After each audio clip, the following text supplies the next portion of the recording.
Shalom saudara, selamat pagi. Untuk khotbah pagi kali ini kita mulai dengan doa. Bapa di surga, terima kasih Engkau sedia tuntun pimpin kami. Biarlah Roh-Mu yang kudus memberikan kami kemampuan untuk mendengar, mengerti, dan melakukan segala apa yang menjadi isi hati-Mu. Terima kasih dalam nama Yesus, amin. Shalom, selamat pagi Bapak dan sekalian. Di weekend ini hari untuk beristirahat, tapi saya percaya banyak gereja-gereja maupun orang percaya menggunakan hari Sabtu ini untuk doa pagi. Tapi marilah sebelum itu semua kita ingin mencoba melihat apa isi hati Allah di dalam khotbah pagi ini, yaitu bagaimana memasuki kehidupan, memasuki kepenuhan berkat Allah dalam janji Allah tahun 2022. Kehidupan memasuki kepenuhan berkat dalam janji Allah 2022. Bapak Ibu sekalian, bentar lagi Natal, kemudian masuki tahun yang baru. Sebetulnya setiap hari adalah baik karena harinya Allah, Bapak Ibu sekalian. Tetapi ya kita sedang memasuki tahun 2022, semua berpikir apa yang terjadi dalam 2022, apa yang akan bisa saya lakukan dan sebagainya. Oke, bahkan banyak orang untuk melihat kepastian di 2022 mereka datang kepada peramal.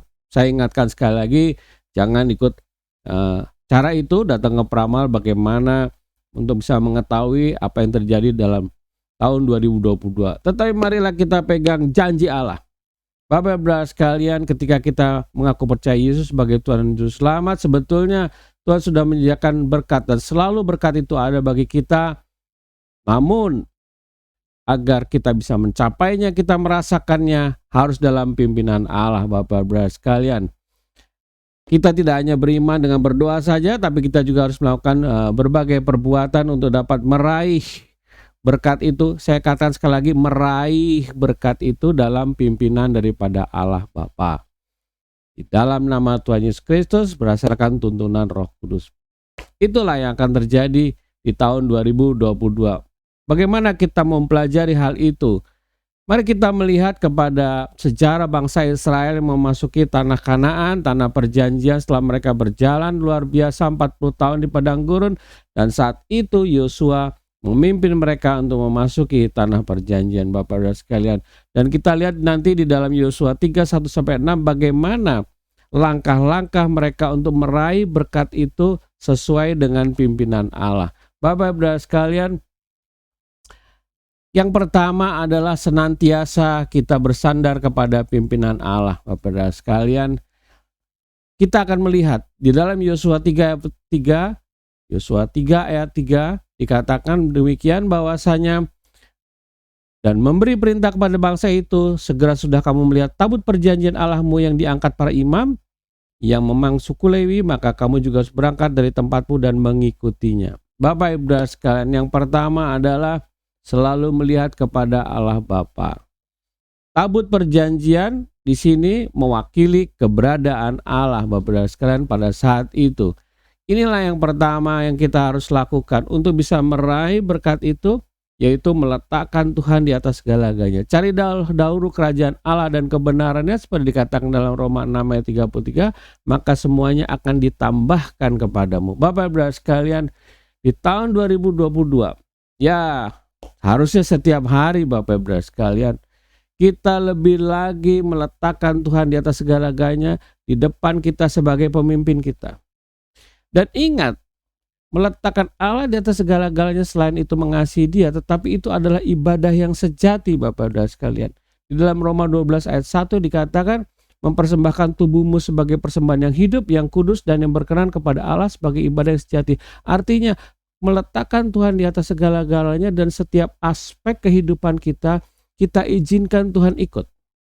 Jangan melewatkan sedikit pun apa yang kita mau lakukan, kita rencanakan, kita lakukan, bahkan setelah menerima hasilnya kita tidak melibatkan Allah. Itulah yang dimaksud dengan senantiasa bersandar pada pimpinan Allah. Bapak Ibu sekalian, apa yang terjadi dengan itu dalam Yosua 3 ayat 4? Dikatakan demikian, bahwasanya ketika pimpinan itu berjalan, kita akan menempuh jalan yang baru yang tidak pernah kita tempuh sebelumnya. Akan banyak hal-hal luar biasa terjadi dalam kehidupan kita yang kita tidak sangka-sangka, yang tadinya kita tidak bisa kita lakukan. Bahkan kita diajak memasuki satu dimensi yang baru, Tetapi karena itu pimpinan Allah dan kita melihat kepada Allah dan pimpinan Allah itu akan terjadi dalam diri kita melalui Roh-Nya yang kudus, maka kita dapat melaluinya. Luar biasa Bapak-Ibu sekalian, luar biasa Bapak-Ibu sekalian. Yang kedua adalah membangun hidup yang kudus, seperti dikatakan dalam Roma 12 ayat 1, bahwa kita harus menguduskan diri kita, mengkhususkan diri kita. Diri kita harus khusus di hadapan Allah, bahwasanya kita ini adalah untuk Dia. Bapak Ibu sekalian, kita ini adalah ciptaan yang baru. Yang lama sudah berlalu, yang baru sudah datang. Dan kita harus ingat, itu dikatakan dalam 2 Korintus 5 ayat 17. Dan kita harus tahu, dikatakan seperti halnya di dalam 1 Petrus 1 ayat 23, bahwa kita sudah diubah dengan benih ilahi Allah. Benih ilahi Allah, kita sudah dilahirkan kembali secara rohani dan kita memiliki sumber Allah, keilahian Allah, sehingga di situ kita tidak lagi ada keinginan untuk berbuat dosa. Kita sudah jauh dari keinginan itu dan kita menjauhkan karena kita percuma. Dosa itu malah menghalangi berkat Tuhan kepada diri kita Bapak Ibu sekalian. Oleh sebab itu kita harus fokus kepada Allah, seperti dikatakan Rasul Paulus dalam Galatia 2:20, hidupku bukan aku lagi, tetapi Kristus yang hidup di dalam aku. Dan ketika kita hidup mempercayai Yesus sebagai Tuhan dan Juru Selamat, maka hidup kita seharusnya berlaku, berjalan, menghidupi seperti halnya ketika Tuhan Yesus hidup. Kekudusan khusus, kita ini harus kudus Bapak Ibu sekalian.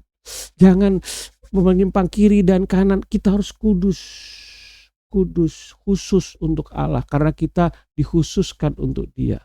Dia sudah membawa kita dalam kehidupan khusus untuk Dia, Bapak Ibu sekalian. Dan yang ketiga adalah mengalami mukjizat ketika Allah hadir.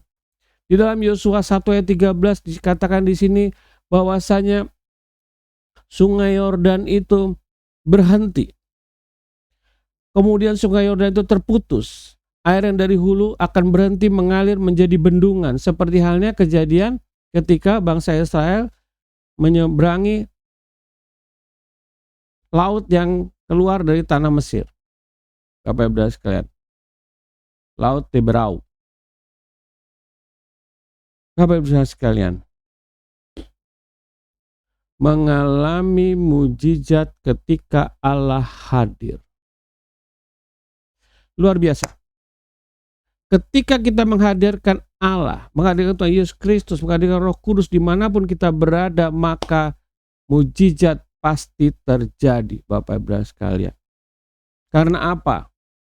Karena Dia dapat melakukan segala hal jauh lebih besar dari apa yang kita doakan. Dan di dalam 1 Korintus 2:9, apa yang tidak pernah kita dengar, kita pernah lihat, kita taruh dalam hati akan terjadi. Wah, Bapak Ibu sekalian, percayalah, ketika kita menghadirkan Allah, begitu banyak mujizat terjadi. Kita nggak pernah pikir sebelumnya, tetapi itu terjadi dalam kehidupan kita. Oleh sebab itu dikatakan tadi, kita akan melalui jalan-jalan yang belum kita tempuh sebelumnya, tetapi di situ pasti ada jalan keluar, ada tuntunan dan ada kemenangan Bapak Ibu sekalian. Dan kita harus tahu seperti dikatakan dalam Roma 8:28 bahwasanya Dia melakukan hal-hal yang baik untuk orang-orang yang mengasihi Dia. Dia melakukan, Dia turun tangan sendiri. Bahwa pimpinan Dia itu ikut terlibat dalam setiap aspek kehidupan kita. Luar biasa. Tuhan yang Maha Besar tinggal dalam diri kita dan Dia melakukan banyak hal yang baik untuk diri kita Bapak Ibu sekalian. Oleh sebab itu marilah memasuki tahun 2022, seharusnya setiap hari Bapak Ibu sekalian, tapi marilah di dalam memasuki tahun 2022 kita berjalan menuju sesuatu yang luar biasa. Kita berjalan dalam kehidupan memasuki kepenuhan berkat dalam janji Allah tahun 2022. Dengan caranya, dengan pimpinannya, dengan kehidupan yang Dia berikan kepada kita. Terima kasih. Mari kita berdoa. Bapa di sorga, terima kasih. Kau sedia tuntun pimpin kami. Kau yang memberikan kekuatan bagi kami. Terima kasih Tuhan bahwasanya hidup kami yang kami serahkan kepadamu adalah memasuki kehidupan berkat yang luar biasa. Tidak melihat waktu kapanpun juga selalu terjadi Tuhan. Dan bahkan di tahun 2022 ini. Bagi setiap orang yang menonton video ini, Kau berkati Tuhan keluarganya, usahanya, Kau buat berhasil. Yang sakit Kau sembuhkan, yang berbeban berat Kau angkat, yang putus asa Kau berikan jalan keluar. Berkatilah pemimpin kami dari pusat sampai daerah untuk mereka memimpin dalam takut akan Allah. Biarlah Kau jauhkan negara kami dari sakit penyakit Tuhan. Pulihkan ekonomi negara kami, keluarga kami. Hanya ke dalam tangan penyertaan-Mu kami berdoa dan mengucap syukur. Shalom, selamat pagi Bapak-Bapak sekalian. Menikmati akhir minggu ini, Tuhan Yesus memberkati. Amin.